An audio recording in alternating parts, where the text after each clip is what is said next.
क्या नाम था?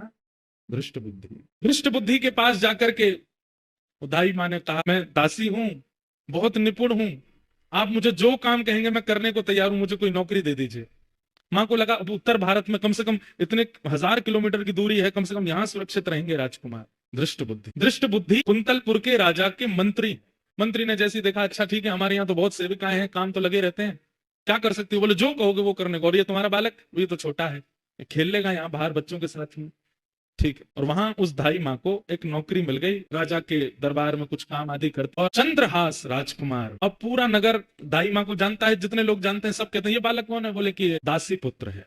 कहाँ एक राजमाता का पुत्र, कहाँ एक राजा का राजकुमार, और अब क्या बन गए हैं? दासी पुत्र। दो दो दिन तक भोजन नहीं मिल पाता है, रात्रि सोने की व्यवस्था नहीं हो पाती है, दाई माँ के साथ ही चंद्रहास रहते हैं। राजा, केरल देश के राजा का पुत्र अब दासी पुत्र है। सूरदास जी एक पद गाते हैं।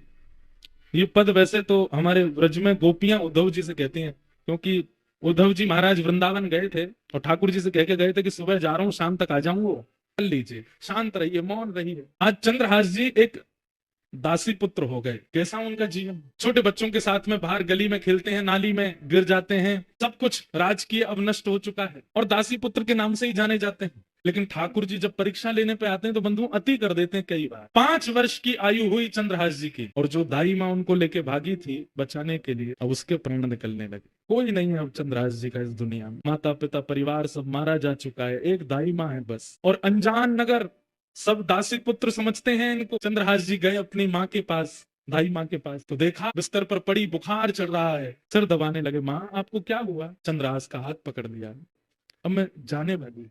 आप जा रही हो, मैं किसके पास जाऊंगा फिर? मेरा कौन है यहाँ पे? माता पिता जा चुके हैं, आप मुझे यहाँ ले आई, मैं आपको ही माँ मानता हूँ, यहाँ सब लोग मुझे जानते नहीं है, मुझे कोई पूछता भी नहीं, आप भोजन कराती है तो मैं खाता हूँ, आप मुझे नहलाती है तो मैं नहा लेता हूँ, मैं किसके पास रहूंगा? सुनो चंद्रहास, इधर आओ। आज के बाद कोई पूछे तुम्हारी माँ कौन है तो कहना कृष्ण मेरी माँ। कोई पूछे तुम्हारे पिता कौन है तो कहना कृष्ण मेरे पिता। कोई पूछे कि तुम्हारा आश्रय कहाँ, तो श्री कृष्ण के चरणार बिंदों को ही अपना आश्रय। कोई पूछे तुम्हारा सर्वस्व कौन है तो कृष्ण ही तुम्हारे सर्वस्व। बोलो चंद्रहास, तुम्हारी माँ कौन है? चंद्रहास रोते हुए बोलते हैं कृष्ण मेरी माँ। जानते भी नहीं है कृष्ण है कौन, बस माँ समझा रही है। कौन है तुम्हारी माँ? कृष्ण मेरी माँ। तुम्हारे पिता कौन है? कृष्ण मेरे पिता। तुम्हारे सर्वस्व कौन है? कृष्ण मेरे सर्वस्व। और यही कृष्ण मेरे सर्वस्व, कृष्ण मेरे सर्वस्व कहते कहते कहते दाई माँ ने भी प्राण त्याग दिए। अकेले रह गए हैं चंद्रहास पूरी दुनिया में, और कोई नहीं है उनके पास। नारद जी कथा